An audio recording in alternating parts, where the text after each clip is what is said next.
2 3 start. मेरा नाम आसिफ है, मैं शाखा प्रमुख हूँ शिवसेना पार्टी से, वार्ड नंबर 134 से। आज यहाँ पे जितने भी पत्रकार आए हैं यहाँ पे सबका मैं स्वागत करता हूँ। अपने कीमती टाइम को निकाल कर यहाँ पर आए हैं इसलिए। सर, आज प्रेस कॉन्फ्रेंस का क्या आप कारण क्यों रखे हैं और क्या मतलब है इस प्रेस में? सर, हमारी जो बस्ती है स्लम एरिया है, टोटल यहाँ पर छोटे छोटे घर हैं, फैमिली ज़्यादा होने की वजह से लोग रह नहीं पाते। एडजस्टमेंट करने के लिए ग्राउंड प्लस 1 2 बनाते हैं जिसमें अपनी ज़िंदगी को बसर कर सके। यहाँ पे कुछ जो आरटीआई एक्टिविस्ट खुद को बताते हैं, जैसे राजू कोकनी, इनका काम क्या है, सिर्फ कंप्लेंट मारना और लोगों से पैसे वसूलना। तो ऐसे जो प्रोफेशनल कंप्लेनर है जिसका काम ही है कंप्लेंट मारकर और अपनी झोली भरना, अपनी बिल्डिंग तैयार करना, ऐसे लोगों के खिलाफ हमने एक जन आक्रोश मोर्चा रखा है एम वार्ड में। मंडे को 27 तारीख को सुबह 11 बजे हमारी शाखा से रैली स्टार्ट होगी और एम वार्ड तक हम लोग जाएंगे राजू कोकनी को बैंड कराने के लिए। क्या मकसद था पूरा निकालने का, मतलब क्या? और राजू कोकनी कितने सालों से कंप्लीट कर रहा है? सर, वो काफ़ी लोगों को कंप्लेंट किया उसने, और एक साल में जो रिकॉर्ड है 250 से 300 लेटर दिए, कंप्लेंट लेटर दिया है। जो उसको पैसे देता है, जो मैनेज हो जाता है, उनका घर डेमोलेशन नहीं होता है। जो पैसा उसको नहीं दे पाता है 3 लाख 4 लाख 5 लाख, तो उसके घर को बीएमसी डेमोलेशन कर देती है। तो ऐसे जो कंप्लेनर है इसको बैंड करने की ज़रूरत है, क्योंकि इसका प्रोफेशनल काम धंधा, इसका बिजनेस बना करके रखा है।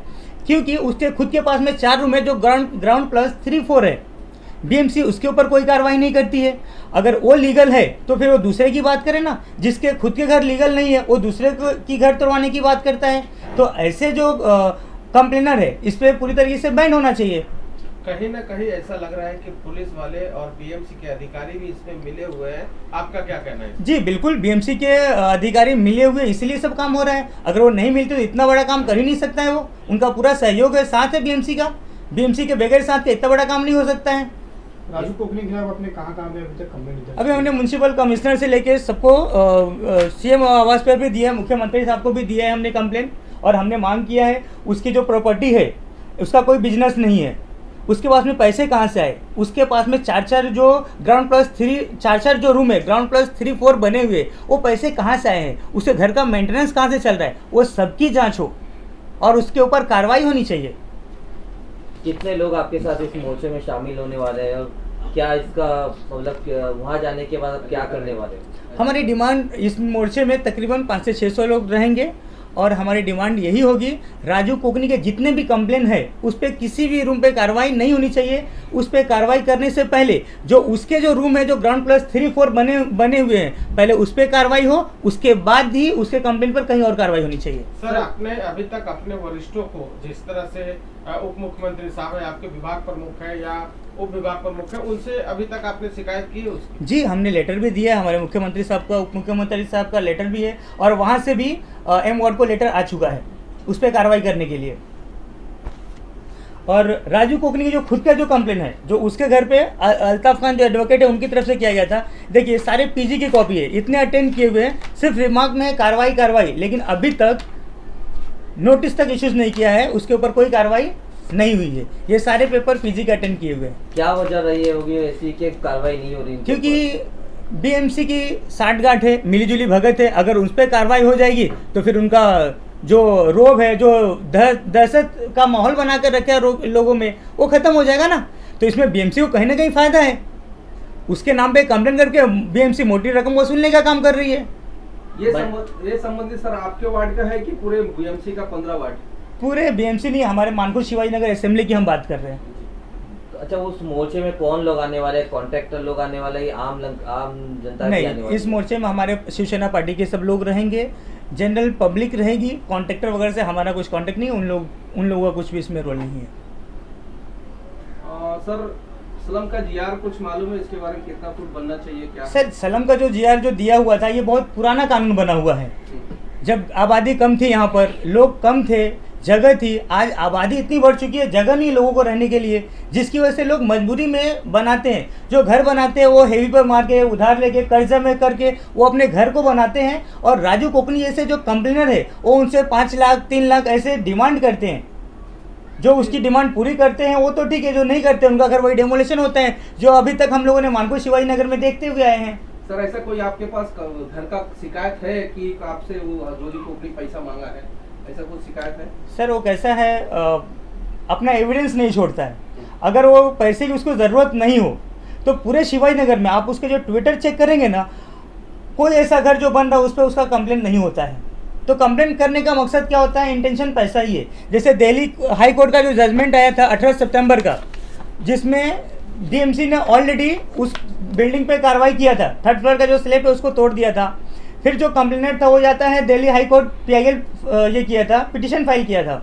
उस पिटिशन में जब सवाल जवाब हुए तो उस जगह से, उस लोकेलिटी से जो कंप्लेनेंट था उसका कोई भी लिंक नहीं था, जिसकी वजह से कोर्ट ने उसको रिजेक्ट किया और कंप्लेनेंट को 50,000 का फाइन मारा है। मोर्चे के बाद अगर ये आपका जो बातें नहीं रखी जाएगी तो उसका अगला कदम क्या होगा? नेक्स्ट हम एमओड के बाहर भूख हड़ताल पे बैठेंगे।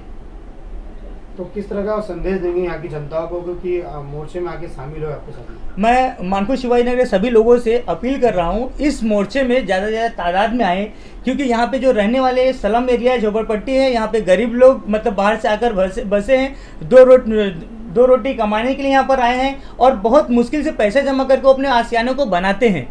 तो उस पर जो लोग कंप्लेंट मार के जो अपनी बिल्डिंग या अपनी तिजोरी भर रहे हैं, ऐसे लोगों को बैंड कराने के लिए मैं मानपुर शिवाजी नगर के लोगों से अपील कर रहा हूँ, ज़्यादा से ज़्यादा तादाद में आए और हमारा साथ दे राजू कोकनी को बैंड कराने के लिए। सर कहीं न कहीं और एक देखा गया है कि अगर कोई कंप्लेन करता है या कुछ होता है तो उसको राजकीय पाठबल मिलता है। जिस तरह से मैं शिवसेना का हूँ, कोई समाजवादी का नेता जाता है, भाई ये है मेरा छोड़ देना, तो उस पर क्या कहेंगे? सर छोड़ देना, हम तो हमारी जो पार्टी है शिवसेना, अभी तक हम लोग किसी के मतलब किसी बिल्डिंग को, जैसे आपने देखा होगा मुमरा का भी एक नसनी साहब ने उसको भी बचाने का काम किया। हमारी पार्टी किसी के घर को डेमोलिशन नहीं करा रही है। जैसे इलेक्शन में समाजवादी पार्टी की तरफ से ये नारा दिया गया था, अगर शिवसेना यहाँ पर जीत कर आती है सबके घरों को तोड़वा देगी हो। तो हम तो यहाँ पे घर को बचाने के लिए निकले, हमारी पार्टी घरों को बचाने के लिए सर ये मोर्चा कर रही है।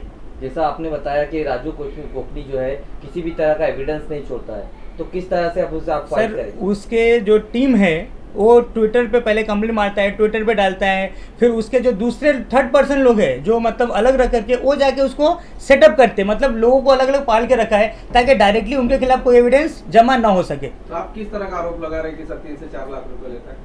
सर कई घरों को डेमोलिशन कराने का मकसद क्या होता है? अगर पैसे का इंटेंशन नहीं है, अगर ये मेरा रूम है, यहाँ पे वो यहाँ पे रहता नहीं है आसपास में, तो उसको यहाँ पे कंप्लेंट करने की ज़रूरत क्या है? इंटेंशन तो सिर्फ पैसा ही है ना। अगर पैसा मिलता है वहाँ पे शांत हो जाते हैं। एक एग्जांपल के तौर पे अगर शिवाजी नगर सिंगल पे एक रूम है जहाँ पे स्वीट की दुकान है, उसको डेमोलिशन करने के लिए गए थे, लेकिन एमएलए साहब ने उनको बचाया ना। तो क्या एमएलए साहब जो बाकी के घर जो टूटते हैं उनको बचाने के लिए क्यों नहीं आते हैं? क्या उनका विधानसभा नहीं है? ये एमएलए साहब की जिम्मेदारी नहीं बनती है? तो जिस तरह से आप बता रहे हैं कि जो ट्विटर पे वो लगातार कंप्लेंट करता है और कुछ उनकी टीम है जो उसको मिलके जो है उसको मतलब जो मैनेज करती है, तो क्या वो ट्विटर को डिलीट कर देता है क्या वो? नहीं, ट्विटर पे पूरा डिटेल है, मैंने चेक किया, उस पर ट्विटर पे सबके फोटो, और वो डालने का मकसद ये होता है ताकि आप ब्लैकमेल कर सके, भाई देखो तुम्हारा कंप्लेंट किया है, तो लोग डर के उसको पैसा देते हैं और वो कोई जाहिर नहीं होता, कोई फेस नहीं करता है, क्योंकि हर किसी को अपना आशियाना बचाना होता है। तो लास्ट का एक आह्वान कर दे कि कब ये मोर्चा रहेगा आपका और किस तरह का ज्वाइनिंग होगा? ये जो मोर्चा है 27 तारीख सोमवार के दिन है, सुबह 11 बजे इसी शाखे से रफीनगर 90 फीट रोड की तरफ से स्टार्ट होगा और वर्धमान से लेफ्ट लेंगे, वहाँ से जो बैगनवाड़ी की जो पुलिस चौकी बीट है वहाँ से राइट लेते हुए बैगनवाड़ी सिग्नल और हम एम वार्ड को जाएंगे। ठीक है। कितने लोग? 8